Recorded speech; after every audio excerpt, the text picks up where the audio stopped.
Red horizon पे sky एक बड़ा सा स्मोक का पिलर से ढक गया था। एक चट्टान पे जमीन को देखते हुए एक क्लॉक वाला बंदा खड़ा था। उसके पीछे लोग थे और उसने बोला, यह जा रहा है। हवा में टैटर्ड विंग्स फड़फड़ा रहे थे। दांत वाले मॉन्स्टर्स स्कार्स से हुए उड़ रहे थे। छोटे रेड ड्रैग्स के बीच एक बड़ा सा कुछ जिसके रिब्स दिखते थे उड़ रहा था। किसी ने बोला, यह ड्रैगन का राजा गर्नाडल है। उसके 3 सिर थे और उसकी केज से बोन्स निकल रहे थे। एक सफेद बाल वाली लड़की ने बोला, कार्की, यह तो सेंटोर के नेस्ट के गिरने जैसा लगता है। उसका सफेद क्लॉक हवा में लहरा रहा था और उसने कहा कि अब उनके पास और कोई सहारा नहीं बचा। उसने बोला कि Cygnus knights, resistance, cross haters, सब एडवेंचरर्स और वो 6 हीरो जिनको लोग अपनी उम्मीद समझते थे, सब मर चुके हैं। हवा में पत्तियां उड़ रही थीं उसके आसपास। एक काले बाल वाले बंदे की पीठ को देखते हुए लड़की ने बोला कि अब सिर्फ वहीं बचा है। वो बंदा घूमा और उसने कहा कि यह आखिरी एडवेंचरर एल्पम है। उसने आसपास के लोगों को जल्दी भागने को कहा। एक बड़ा साया उस चट्टान पर आ गया जहां वो खड़े थे। गर्नाडल ने अपना बड़ा सा मुंह खोल दिया जब वह पास आया। लड़की ने बोला, यह हमारा आखिरी एडवेंचर है। एल जल रहा था और धुआं स्काई को ढक रहा था। एल्पम का हाथ खून से सना था। वो जमीन पर घुटनों पर बैठा था जहां इंसानी लाशें बिखरी थीं। उसके सामने गर्नाडल का खूनी सिर जमीन पर पड़ा था। उसकी जुबान बाहर लटक रही थी। सर उठा के एल्पम सोच रहा था कि क्या यह सब उसके लिए खत्म हो गया। एक बड़े फुल मून के नीचे गर्नाडल अब भी अपने 2 बाकी सिर के साथ उड़ रहा था। मॉन्स्टर के गले को देखते हुए एल्पम ने सोचा कि जो सिर उसने काटा था वह वापस उग रहा है और सब बेकार है। गर्नाडल ने अपनी पूंछ हवा में हिलाई। उसने अपना मुंह खोला। उसकी आंखें लाल चमक रही थीं। हीरो का चेहरा सुन्न था। उसने थकी हुई आंखें बंद की और सोचा कि यह उसका अंत है। घुटनों पर बैठा उसने सोचा कि यह दुनिया और उनके एडवेंचर्स का अंत है। अचानक जोर से गाली देकर उसने मुट्ठी जमीन पर मारी। भड़कती आग के बीच बैठा उसने जमीन में एक छोटा सा गड्ढा मार दिया, दांत पीस के और आंखें लाल करके। एल्पम ने सोचा, क्या ऐसे ही सब खत्म हो जाएगा? उसने याद किया कि फिलिप एक ही बार में टुकड़े टुकड़े हो गया था। उसने याद किया कि उसने जेडन का खून बह रहा हाथ कैसे पकड़ा था। उसने याद किया कि एलेक्सिस ने उसे ड्रैगन के मुंह के नीचे से कैसे धक्का दिया था। उसकी आंसुओं वाली मुस्कान को याद करके हीरो ने सोचा कि सबने अपने आप को कुर्बान किया। सर उठा के उसने जोर से चीखा। खड़े होने की कोशिश करते हुए उसने सोचा कि वो यह नहीं मान सकता। अपनी लाल आंखों को उठा के उसने गर्नाडल को देखा, अपना हाथ उस आसमान की तरफ उठा के जहां मॉन्स्टर उड़ रहा था। एल्पम ने सोचा कि ऐसे खत्म नहीं हो सकता। उसके हाथ में एनर्जी भड़की और पीली एनर्जी उसके आसपास घूमने लगी। एक पीला मैजिक तीर उसके सर के ऊपर दिखा। हीरो ने चिल्ला के कहा कि वो किसी भी हाल में यह करेगा। अचानक उसके हाथों के आसपास की एनर्जी रुकी। उसके आसपास का जादू टूट गया और उसके मुंह से खून निकल आया। खून जमीन पर गिरा। गर्नाडल के अंदर एक पर्पल चमक दिखाई दी। उसके बड़े मुंह से एनर्जी का एक बड़ा धार निकला।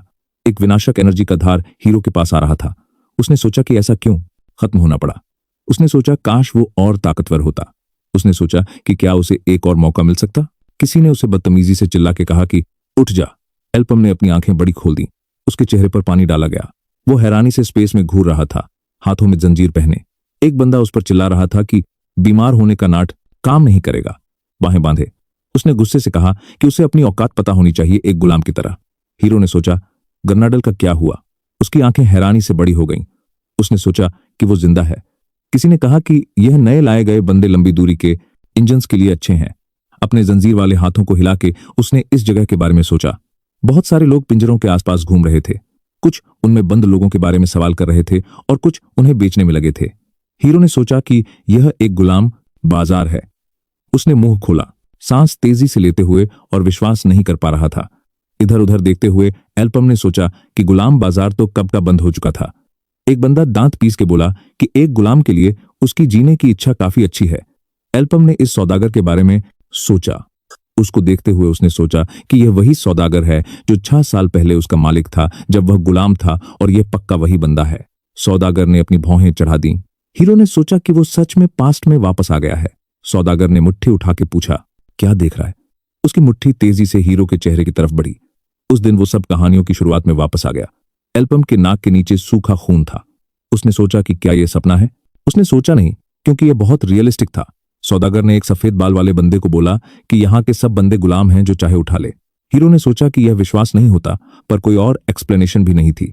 सौदागर ने मुस्कुराते हुए बोला कि यह कैकिंटर पर बंदे अच्छी हालत में हैं, अभी नए नए आए हैं। वो बंदा बोला कि वह दोनों ले लेगा। नाक सिकोड़ते हुए एल्पम ने सोचा कि इसमें ज्यादा सोचने की जरूरत नहीं है। आखिर यह उसका दूसरा मौका था। जंगल में खड़ा उसने जमीन से अपना स्टाफ उठाया। स्टाफ को देखते हुए उसने सोचा कि यह फायर एरो के लिए है और यह बुरा स्किल नहीं है। इसे पीठ पर रख लिया। हीरो ने सोचा कि यह उसकी स्किल लेवल के लिए परफेक्ट है। पेड़ों के बीच चलता हुआ उसने सोचा कि यह काफी नहीं है, क्योंकि एक एडवेंचरर के पास सिर्फ हथियार नहीं होने चाहिए, वरना यहां वापस आने का कोई मतलब नहीं था। उसने जमीन पर एक कटा हुआ पैर देखा जो खून के तालाब में पड़ा था। अपना जूता निकाल के एल्पम ने सोचा कि कभी कभी लोग अपने जूतों में कीमती चीजें छुपाते हैं। एक नीली अंगूठी मिली। उसने उसे अपनी उंगली में पहन ली। अंगूठी को देखते हुए, जो हल्की नीली एनर्जी से ढकी थी, उसने सोचा कि यह टेलीकाइनेसिस रिंग है। हीरो ने तेजी से पीछे मुड़ के देखा। बड़े दांतों वाले मॉन्स्टर्स पेड़ों के बीच से उसकी तरफ तेजी से आ रहे थे। अपना भाला तैयार करके उसने पूछा कि क्या उन्होंने खून की स्मेल सुन ली। एक मॉन्स्टर ने जमीन पर जोर से ठोक दिया। एल्पम को पूरा घेर के वो अटैक पर झपट पड़े। हीरो ने भाला हिला के एक मॉन्स्टर के टुकड़े टुकड़े कर दिए। एक मॉन्स्टर की जुबान आगे बढ़ी। उसने हीरो का भाला पकड़ लिया। उसने भाले का लकड़ी का हैंडल जोर से दबाया और उसे 2 टुकड़ों में तोड़ दिया। एल्पम ने हैरानी से मुंह खोल दिया। एक मॉन्स्टर पीछे से उसकी तरफ आ रहा था। उसका मुंह बड़ा सा खुला जिसमें तेज दांत थे। हीरो ने फायर एरो यूज किया। एक आग का मुंह बड़ा सा खुला जिसमें तेज दांत थे। हीरो ने फायर एरो यूज किया। एक आग का गोला फूटा। फायर स्टाफ से लैस उसने एक मॉन्स्टर के जिस्म में फायर एरो से छेद कर दिया। आंखें सीखते हुए उसने सोचा कि वह अंगूठी भी ट्राई करेगा।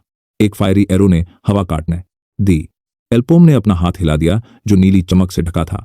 फायरी एरो चारों तरफ घूम के उसके आसपास के मॉन्स्टर्स के आर पार चला गया। धीरे धीरे जादू हवा में खत्म होने लगा। आग से घिरा हुआ हीरो ने सोचा कि वह इससे ज्यादा देर तक नहीं चला सकता। मॉन्स्टर्स ने उसे अपनी पीली आंखों से देखा। लड़ाई के स्टंट्स में खड़ा एल्पोम ने सोचा कि कोई बात नहीं। हैरानी से आंखें खोल के मॉन्स्टर के अटैक से बचते हुए उसने सोचा कि फायर एरो काम नहीं कर रहा। अपने स्टाफ को देखते हुए उसने सोचा कि यह टोटा नहीं लगता है कूल डाउन पे है। हीरो मॉन्स्टर से दूर कूदा जो अपना मुंह खोले हुआ था। जमीन पर उतर के उसने स्टाफ घुमा के मॉन्स्टर के मुंह पे मारा और सोचा कि उसके पास कोई और रास्ता नहीं था। वो स्टाफ से मॉन्स्टर पे वॉर करता रहा। उसे मिली वेपन की तरह यूज करते हुए एल्पोम ने मॉन्स्टर को लात मारी। मॉन्स्टर एक तरफ उड़ के जमीन पर गिरा। हीरो ने सोचा और कितना टाइम। आग ने उसके स्टाफ को फिर से घेर लिया। मॉन्स्टर्स ने तुरंत अटैक किया। अपने थूक से भरे मुंह खोल के एल्पोम ने तेजी से नाक सिकोड़ ली। उसने फायर एरो आगे छोड़ा। टेलीकिनेसिस रिंग का यूज करते हुए उसने सोचा एक बार और। टेलीकिनेसिस से उसने सामने खड़े मॉन्स्टर्स के झुंड को छेद दिया। हीरो ने एक मरे हुए मॉन्स्टर के छेद को देखा। वो मरे हुए मॉन्स्टर्स के बीच खड़ा था जो आग से ढके थे। एक काली बाल वाली लड़की खून बहाती हुई उससे चिल्ला के बोली।